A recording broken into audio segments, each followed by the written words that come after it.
good morning. Zach Elliott, feel free to argue. How you all doing?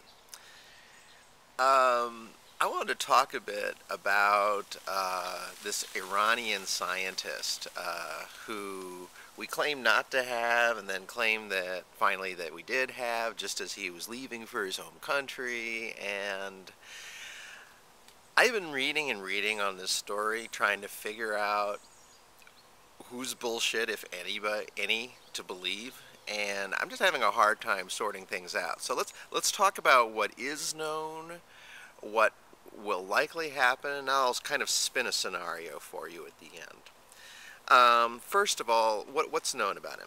Well, the guy is from Iran. He has worked in a nuclear-related field. Lately, he's been saying that he is just a, random scholar associated and doesn't have any specific knowledge of Iran's nuclear program. We seem to think that he's a fairly high up person in Iran's nuclear program. He has apparently been, now by everyone's admission, in the United States for about a year. This was after the United States denied that they had him pretty much for that entire year. And he himself has released, meaning the scientist, conflicting videos at various points saying that he was abducted by the United States and that he was cooperating with them, on a voluntary basis. So now he's saying, as he goes back to Iran, that he was abducted by the United States. We're saying he was here of his own volition and that he was going to be getting, $5 million. He says that we offered him $50 million. And that he didn't have any information for us. So, what's going on? You have these two diametrically opposed stories. You have the guy himself kind of on both sides of the issue. What's going on? Well, here's my scenario. This is what I think is going on. I think that initially the U.S. contacted this guy because they thought he might be useful. They convinced him to leave the country, probably with promises of lots of money and getting his family out. The acquisition of him, however, was botched, since it was known almost from the beginning that this guy was with us, and that we had acquired him. So I think at this point it became very difficult for the CIA to get his family out. And he probably listened to them dissembling about this and about how they were going to be able to do it eventually, but the situation was just not right now. And he realized, I think after a while, that the CIA was never going to be able to get his family out, and he stopped working for us.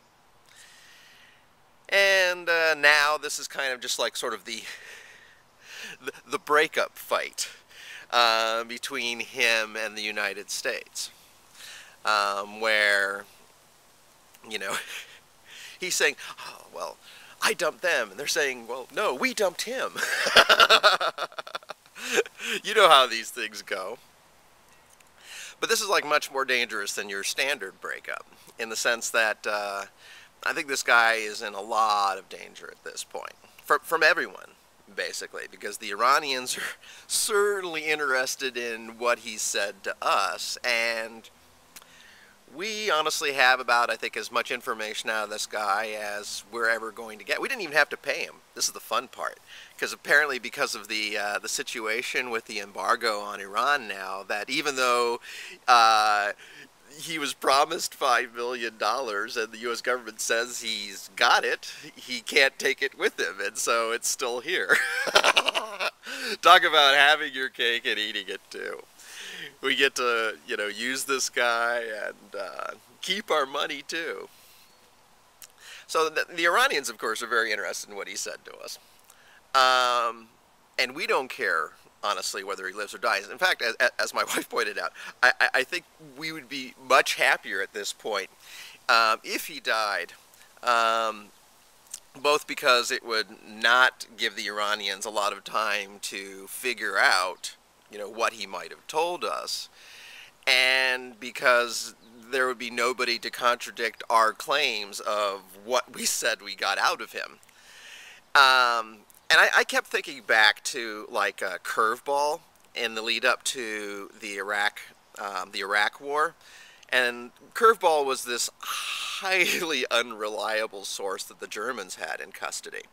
And he had made some accusations about Iraq's WMD program. And even though the Germans told us that this guy was unreliable, they did not believe what the guy was saying, and they never even gave us direct access to this guy.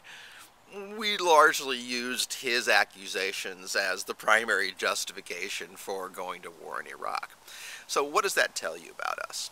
It tells you that when we want to pursue a particular policy path, like attacking Iran, for example, that we don't really care whether or not we have a good reason. We don't. We have something we want to achieve, and we just need a reason, any reason. And right now, I think that is what the whole purpose of this entire screwed up episode was.